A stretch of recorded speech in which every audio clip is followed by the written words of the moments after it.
Hello बच्चों, क्या हाल चाल। मुझे उम्मीद है कि आप बड़े अच्छे होंगे और अच्छे ढंग से पढ़ रहे होंगे। आप सभी का स्वागत है ज्योग्राफी पाठशाला पर। देखिए, जो हमारी भूगोल की यात्रा चल रही है, जो एक मिशन लेकर हम चले थे कि हमको पूरी किताब 15 दिन में करनी है, मैं आपके लिए कोशिश करी और मैं पूरे 15 चैप्टर जो आपके चैप्टर्स हैं पूरे 15 दिन में कर लिए हैं कि वन लाइनर क्वेश्चन भी लेकर आया हूं। आप इनको देखिए। कुछ बच्चों का पूछना है कि मोस्ट क्वेश्चन क्या है, तो आपके जो वन लाइनर क्वेश्चन है अगर आप इनको पढ़ लेंगे तो पूरे चैप्टर का रिवीजन आपका हो जाएगा। तो अब आगे अभी तो बहुत कुछ मैं आपके लिए करना चाह रहा हूं। जो बाकी बचे हुए दिन है, मैपिंग वर्क भी करेंगे और काफी कुछ चीजें भी करेंगे। बस मुझे चाहिए तो बस आपका साथ। ठीक है बेटा, तो लीजिए हम शुरू करते हैं भूगोलिक परिप्रेक्ष्य में चयनित कुछ मुद्दे एवं समस्याएं। देखिए, पहले अगर समस्याओं की बात करें तो पहला क्वेश्चन बनता है कि पर्यावरण प्रदूषण किसे कहते हैं। और आप छोटी क्लास से पढ़ रहे हैं कि पर्यावरण में अवांछनीय पदार्थ का मिल जाना, जिससे उसके प्राकृतिक गुण नष्ट हो जाए, उसे हम पर्यावरण प्रदूषण कहते हैं। लेकिन एक परिभाषा ये बनती है कि मानव व भौतिक भौतिक क्रियाकलापों मानव तथा भौतिक क्रियाकलापों का जो परिणाम है या परिमाण है, वही क्या कहलाता है, पर्यावरण प्रदूषण कहलाता है। या फिर एक जगह यह लिखा हुआ है कि कृषि अपशिष्टों व औद्योगिक अपशिष्टों औद्योगिक औद्योगिक अपशिष्टों से निकले द्रव्य का परिणाम, जो पदार्थ निकलता है उसका जो परिणाम है, वही पर्यावरण प्रदूषण है। तो आसान परिभाषा भी लिख सकते हैं और ये भी लिख सकते हैं कि मानव क्रियाकलाप और भौतिक क्रियाकलापों का एक संयोजन या उसका परिणाम ही क्या है, पर्यावरण प्रदूषण है। प्रदूषण को कितने भागों बांटा गया है? अजी 4 भागों बांटा गया है। वैसे यहां पढ़ रहे हैं अपन जल प्रदूषण पढ़ेंगे, आप यहां पर वायु प्रदूषण भी पढ़ेंगे, आप यहां पर ध्वनि प्रदूषण भी पढ़ेंगे और आप यहां पर भूमि प्रदूषण भी पढ़ेंगे। ठीक है, 4 प्रदूषण है। नेक्स्ट, जल प्रदूषण किसे कहते हैं? वापस वही कि जल में अवांछनीय पदार्थ मिल जाने के कारण। अब अवांछनीय पदार्थ क्या होते हैं? जल में अवांछनीय पदार्थ। अब अवांछनीय पदार्थ कौन से? जो आपके कृषि, घरेलू व औद्योगिक अपशिष्ट मिल जाने के कारण जल अपना प्राकृतिक गुण खो देता है, उसे हम जल प्रदूषण कहते हैं। रिपीट, जल में अवांछनीय पदार्थ, कृषि, घरेलू व औद्योगिक अपशिष्ट मिल जाने के कारण जल अपना प्राकृतिक गुण खो देता है, अपनी गुणवत्ता को कम कर लेता है, उसे हम जल प्रदूषण कहते हैं। जल प्रदूषण से होने वाली बीमारी कौन सी है? यह है हैजा। आप पेचिस का नाम भी ले सकते हैं, आप हेपेटाइटिस का भी नाम ले सकते हैं, आप अतिसार भी इसमें ले सकते हैं, आप इसमें टाइफाइड भी इसमें आप ले सकते हैं। ठीक है। जल प्रदूषण के स्रोत कौन से हैं? 2 स्रोत हैं सर, एक तो प्राकृतिक स्रोत है और एक मानव जनित स्रोत है। प्राकृतिक स्रोत में क्या होगा सर जल प्रदूषण के अंदर? इसमें क्या होगी, आपकी जो राख होगी, ज्वालामुखी से निकली राख है, आपके जो आपके इसमें राख हो गया। इसके अलावा आपके जो अपर्दन के द्वारा जो पदार्थ निकलता है, भूस्खलन के द्वारा जो निकलता है वो पदार्थ, वह पेड़ पौधे वह जीव जंतु के सड़े गले अंश अगर मिल जाते हैं किसमें, जल में, उससे भी प्राकृतिक रूप से जल प्रदूषण होता है। और मानव जनित का तो काफी है, उद्योगों के द्वारा, कृषि के द्वारा और सांस्कृतिक प्रदूषण, जिसमें उद्योगों के द्वारा सबसे ज्यादा होता है। मानव क्रियाकलापों से होने वाले जल प्रदूषण को कितने भागों में बांट सकते हैं? 3 है। पहला तो है आपका माफ कीजिएगा, औद्योगिक प्रदूषण हो गया आपका। ठीक है। एक हो गया आपका यहां पर कृषि अपशिष्ट इनके द्वारा होता है। और तीसरा होता है आपका सांस्कृतिक, है ना, सांस्कृतिक क्रियाओं द्वारा प्रदूषण होता है। अब देखिए, जल में नाइट्रेट की मात्रा कैसे बढ़ती है, इसको तो समझिए। आप इसको ये समझेंगे कि हमारे पास में जैसे खेत है, इस खेत में मैंने पेड़ पौधे लगाए, अब मैं यहां पर क्या डालूंगा, कीटनाशक भी डालूंगा सर, यहां पर खरपतवार भी मैं डालूंगा, है ना, यहां पर मैं उर्वरक यानी फर्टिलाइजर भी डालूंगा। जब ये यहां पर डलते हैं पेड़ पौधे पर, जब बारिश होती है तो बारिश के साथ बहकर ये कहां चल जाते हैं, ये पानी में चल जाते हैं। और पानी में से क्या होती है, नाइट्रेट की मात्रा बढ़ जाती है। किसकी मात्रा बढ़ जाती है? नाइट्रेट की मात्रा बढ़ जाती है और वही जल प्रदूषण का रूप होता है। तो जल में नाइट्रेट की मात्रा कैसे बढ़ती है आप पढ़ेंगे उर्वरक के द्वारा, है ना। किसके द्वारा? उर्वरक जो होते हैं, कृत्रिम जो उर्वरक होते हैं, उनके द्वारा जल में नाइट्रेट की मात्रा बढ़ती है। सांस्कृतिक गतिविधियों से जल प्रदूषण कैसे होता है? आपके जो धार्मिक मेले होते हैं, तीर्थ होते हैं, ये जब नदियों के किनारे आयोजित किए जाते हैं, जैसे कुंभ का मेला है, तो वहां पर जब जन समूह आता है तो वहां पर भी प्रदूषण का एक कारण ये होता है। नमामि गंगे कार्यक्रम कब शुरू किया गया था? जून 2014 में शुरू किया गया था सर, जून 2014 में शुरू किया गया था। नेक्स्ट क्वेश्चन आपका, नेक्स्ट क्वेश्चन लीजिए। नमामि गंगे कार्यक्रम के क्या उद्देश्य है? पहला तो यह है कि शहरों के पास में सीवर ट्रीटमेंट किया जाए, सीवर ट्रीटमेंट किया जाए। दूसरा यह है कि औद्योगिक जो अपशिष्ट है ना सर, औद्योगिक जो अपशिष्ट है ना, उसका क्या किया जाए? निपटान किया जाए सर, उसका निपटान किया जाए, उसको निवारण किया जाए। तीसरा क्या है सर? तीसरा यह है कि गंगा नदी के किनारे वनीकरण किया जाए, पेड़ पौधे लगाए जाएं, जिससे कि जल जैव विविधता में बढ़ोतरी हो। चौथा क्या है सर? चौथा यह है कि आपके जो यूपी है, बिहार है, पश्चिम बंगाल है, यहाँ के जो गांव हैं उनको गंगा ग्राम घोषित किया जाए, है ना, गंगा ग्राम बनाया जाए। पांचवा क्या है सर? तो पांचवा यहां पर है कि नदी के तल की सफाई की जाए, नदी के तल की सफाई की जाए। और छठवा यह है कि जागरूकता कार्यक्रम चलाया जाए और नदी, राष्ट्रीय नदी घोषित किया जाए। किसको? गंगा नदी को राष्ट्रीय नदी घोषित किया जाए।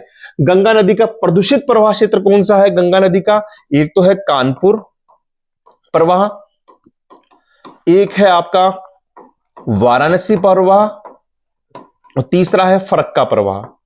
ये आपका क्या है? गंगा नदी का प्रवाह क्षेत्र जो प्रदूषित है। कानपुर में हम ले सकते हैं औद्योगिक अपशिष्टों के कारण, औद्योगिक अपशिष्ट के कारण, और वाराणसी में ले सकते हैं आप घरेलू अपशिष्ट, घरेलू अपशिष्ट, और साथ में लाशों का विसर्जन जो होता है ना, वो इसका कारण हो सकता है। वायु प्रदूषण किसे कहते हैं? वही बात, वायु में अवांछनीय पदार्थ। अब आप बोलेंगे सर अवांछनीय पदार्थ कौन से हैं? धूल है, राख है, और कारखानों से व वाहनों से निकला धुआं है, वाहनों से निकला धुआं है। वो मिल जाने पर वायु अपने गुणवत्ता को खो देती है, प्राकृतिक गुण को खो देती है, जिसको हम वायु प्रदूषण कहते हैं। वायु प्रदूषण से होने वाली समस्या क्या है? एक तो आपके यहां क्या है कि फेफड़े, या फिर हम यूं कहें कि श्वसन संबंधी बीमारी हो जाती है, श्वसन संबंधी बीमारी हो जाती है, बीमारियां हो जाती है सर, बिल्कुल हो जाती हैं। आपके चर्म रोग जो संबंधी होते हैं, चर्म रोग हैं, या कुछ पेड़ पौधों को भी समस्या होती है ना, वहां भी क्या होते हैं? रोग लग जाते हैं। आपका सबसे बड़ा क्या है? हरित गृह प्रभाव होता है, हरित गृह प्रभाव होता है। वो क्यों होता है? वायुमंडल में CO2 की मात्रा बढ़ने पर। चौथा होता है आपकी अम्ल वर्षा होती है, अम्ल वर्षा भी वायु प्रदूषण का ही कारण है, ये ध्यान रखना। आ जाता है अम्ल वर्षा किसका कारण है? जल, वायु, ध्वनि, तो वायु प्रदूषण का है। जब वायु में SO2 और NO2 की मात्रा बढ़ जाती है, ये भी एक कारण हो गया। और पांचवा कारण हो गया ओजोन क्षरण, ओजोन क्षरण यानी ओजोन की परत में कमी होना, और वो होता है CFC के कारण होता है ना। क्लोरोफ्लोरोकार्बन, ये भी आ जाता है क्वेश्चन की ओजोन में क्षरण कैसे हो रहा है? क्लोरोफ्लोरोकार्बन से हो रहा है। ध्वनि प्रदूषण किसे कहते हैं? तो देखिए आप कि क्या होता है ध्वनि प्रदूषण। लाउड स्पीकरों, निर्माण कार्यों, वाहनों के शोर, है ना, वाहनों के शोर या कोई तोड़फोड़, ऐसे कार्य जिनकी ध्वनि सहनीय स्तर से ऊंची हो जाती है, अधिक हो जाती है, तो उसे हम ध्वनि प्रदूषण कहते हैं। देखिए शोर तो मैं बोल रहा हूं, ये भी एक शोर है, ये आवाज है, लेकिन ये आपको प्रदूषण कब लगेगी? जब इसकी जो मात्रा है वो 80 डेसिबल से ज्यादा हो जाती है। तो ध्वनि प्रदूषण को नापने की इकाई क्या होती है? डेसिबल होती है, पहली बात तो। और जब ये 80 डेसिबल से ऊपर हो जाती है तभी ये क्या हो जाती है, शोर हो जाती है। और तो लाउड स्पीकरों, निर्माण कार्यों, वाहनों के द्वारा, शोर के द्वारा, नगरों के कोलाहल के द्वारा, कोलाहल से जब ये ध्वनि सहनीय स्तर से उच्च हो जाती है तो उसे हम ध्वनि प्रदूषण कहते हैं। नगरीय अपशिष्ट निपटान क्या होता है कि नगरों के अंदर, नगरों में बढ़ती जनसंख्या के कारण, बढ़ती जनसंख्या के कारण घरेलू व औद्योगिक ठोस अपशिष्ट का निवारण आवश्यक होता है, निवारण आवश्यक होता है। और यही क्या कहलाता है, नगरीय अपशिष्ट निपटान कहलाता है। नगरों में ठोस कचरे का निपटान किन स्रोतों से किया जाता है? एक तो क्या रहता है आपका, जो आपने देखा होगा कि आपके जो निजी कोई संस्था आती है या कोई व्यक्ति आता है, आप कहीं पर जाके कचरा डाल देते हैं, निजी संस्था के द्वारा डालते हैं, तो एक तो घरेलू स्रोत होते हैं, घरेलू स्रोत कहते हैं, जिसमें आप निजी संस्था के द्वारा कचरे का निपटान करते हैं। और दूसरा होता है व्यावसायिक स्रोत। व्यावसायिक स्रोत में क्या होता है कि नगर पालिका के द्वारा या सरकार के द्वारा जो भी आपका घरेलू या फिर औद्योगिक जो अपशिष्ट होता है ना, उसको पास के नगर के थोड़े दूर में या तो जमीन में गाड़ देते हैं या सरकारी भूमि के अंदर उसको वहां पर डाला जाता है। ठीक है, तो ये घरेलू स्रोत हो गया, ये व्यावसायिक स्रोत हो गया। नगरीय अपशिष्ट निपटान से होने वाली समस्या क्या है? कई समस्या है। पहली समस्या यह है कि नगरीय जो अपशिष्ट होता है ना, नगरीय अपशिष्ट, इससे स्वास्थ्य संबंधी बीमारी होती है, स्वास्थ्य संबंधी बीमारियां हो जाती हैं। दूसरा क्या होता है, ये जो नगरीय अपशिष्ट होता है नगर के पास में छोड़ देते हैं, तो ये पानी और हवा के साथ बहकर हमारे सामने कई जल संबंधी या वायु प्रदूषण संबंधी समस्याओं को जन्म देता है। एक यहां पर ये भी लिख सकते हैं। तीसरा आप ये इसमें लिख सकते हैं कि नगरों के पास में अगर कोई फैक्ट्री होती है तो उनसे जो अपशिष्ट निकलता है उसको पास की नदियों और तालाबों में छोड़ दिया जाता है, इसके कारण भी जल प्रदूषण हो जाता है। और चौथा लिख सकते हैं कि ठोस कचरा जो है उसका निपटान नहीं होना भी नगरीय अपशिष्ट की होने वाली सबसे समस्या है। प्रदूषण भोगता है अर्थात आसपास के वातावरण को प्रभावित करता है। कैसे? बड़ा ही अच्छा कारण है कि प्रदूषण अगर होता है तो वातावरण को प्रभावित कैसे करता है। और इस पे हम उदाहरण ले लेंगे यूपी के मेरठ के पास दोरता गांव। और आप क्या लिखेंगे कि प्रदूषण भोगता है अर्थात आसपास के वातावरण को प्रभावित करता है। ये हम यूपी के मेरठ के पास दोरता गांव में देखते हैं कि वहां प्रदूषण के कारण जल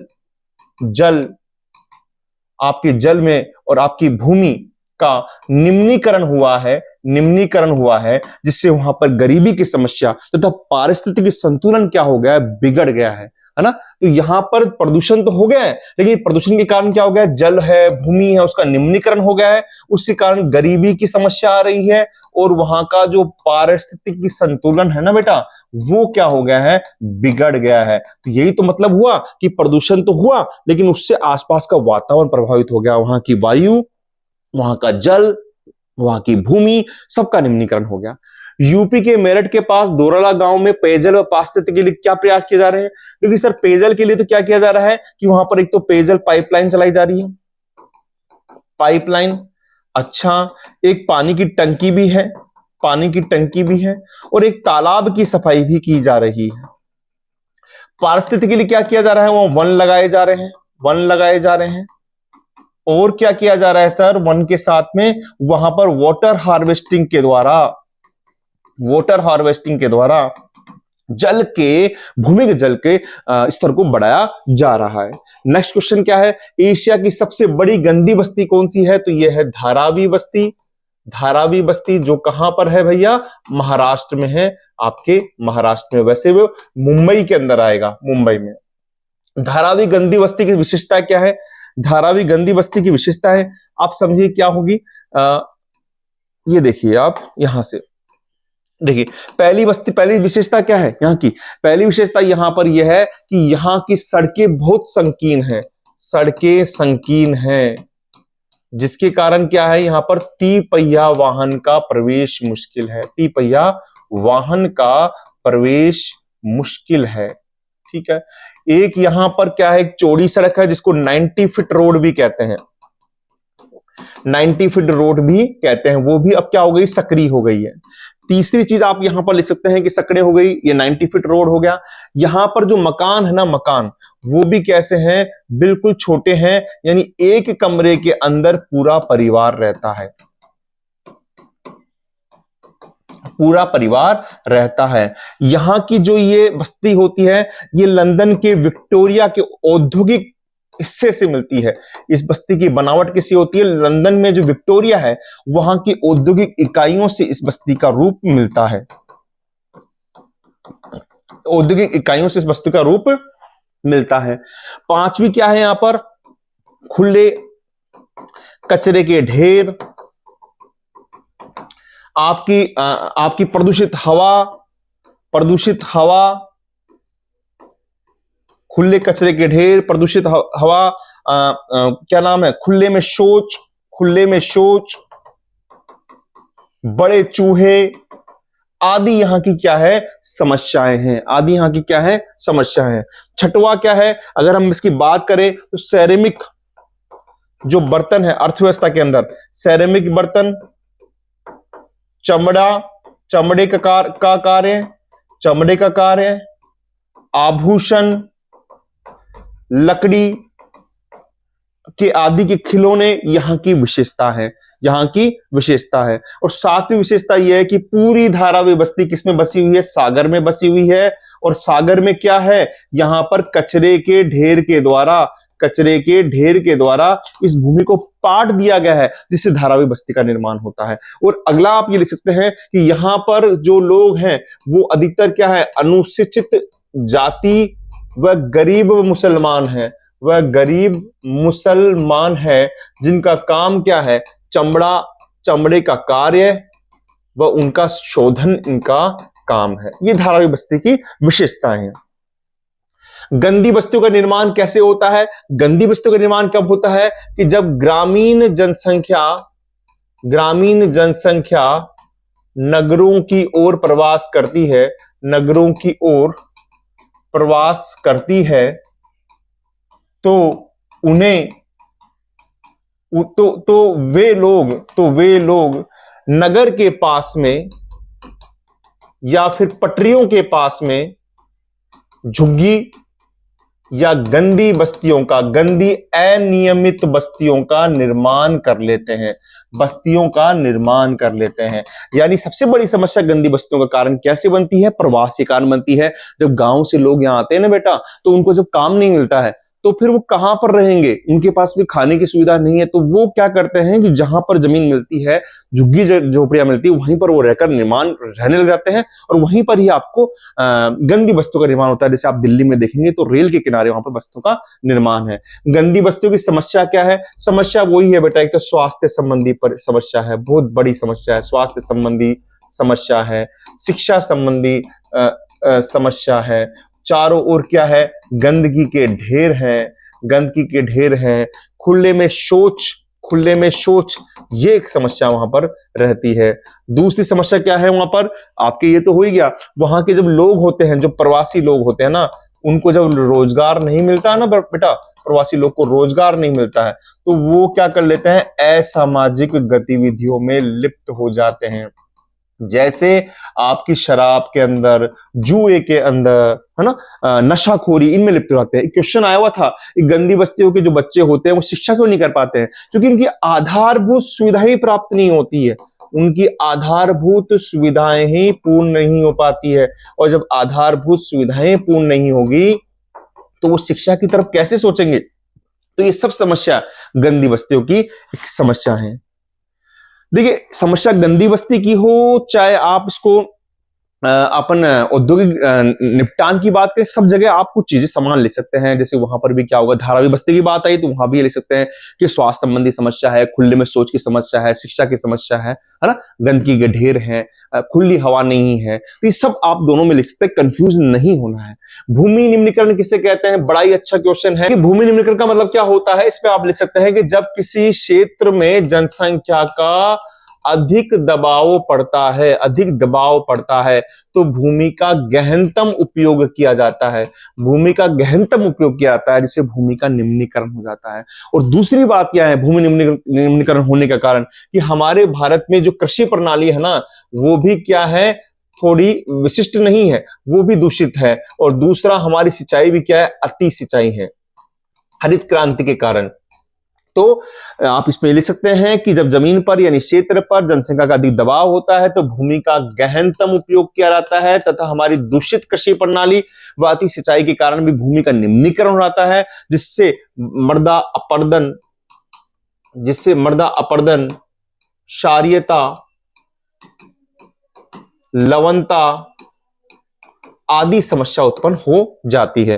भूमि निम्नीकरण के कौन से स्रोत हैं? पहला तो कौन सा है, प्राकृतिक स्रोत हैं सर, और दूसरा कौन है, मानव जनित स्रोत है, मानव जनित स्रोत है। प्राकृतिक स्रोत में क्या है, इसके अंदर अपरदन है, इसमें आपका भूस्खलन है, आपका इसमें मतलब क्या होता है, मरुस्थल है, और इसमें चट्टानी व हिमानी क्षेत्र है, चट्टानी व हिमानी क्षेत्र है। मानव जनित स्रोत में क्या होगा, आपकी स्थानांतरित कृषि है, आपकी बागानी कृषि है, आपके कृषि उर्वरकों का यानी उर्वरकों का जो ज्यादा उपयोग होता है वो है उपयोग है, और अति सिंचाई है, अति सिंचाई है। इस प्रकार कई प्रकार की समस्या है भूमि निम्नीकरण में। इसमें आ गया प्राकृतिक स्रोत, मानव जनित स्रोत।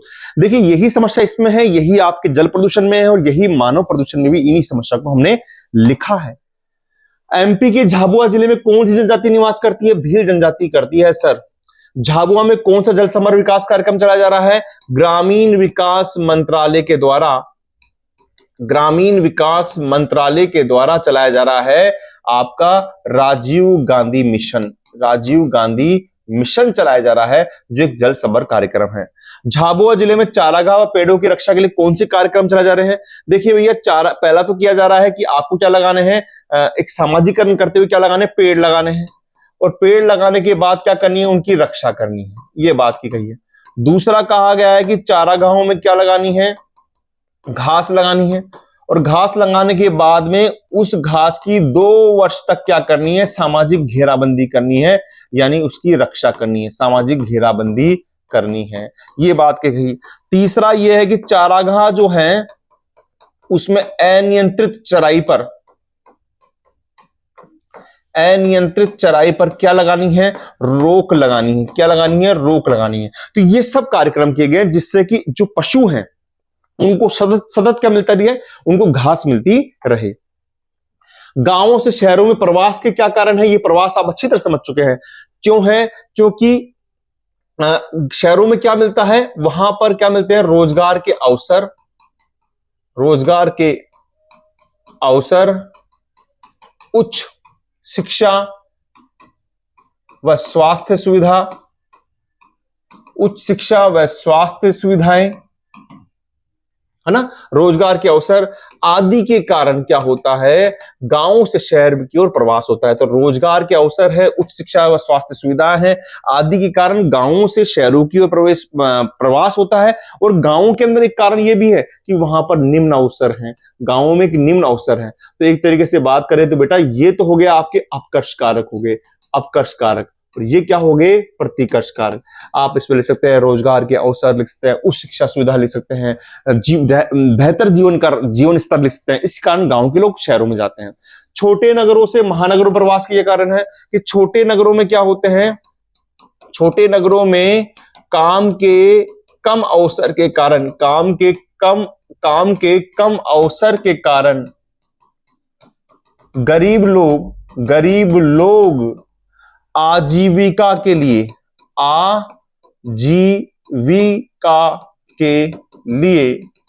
प्रवास करते हैं, कहां, महानगरों की ओर प्रवास करते हैं। इस पे आपको रटना नहीं, आप चीजें अपना लिख सकते हैं।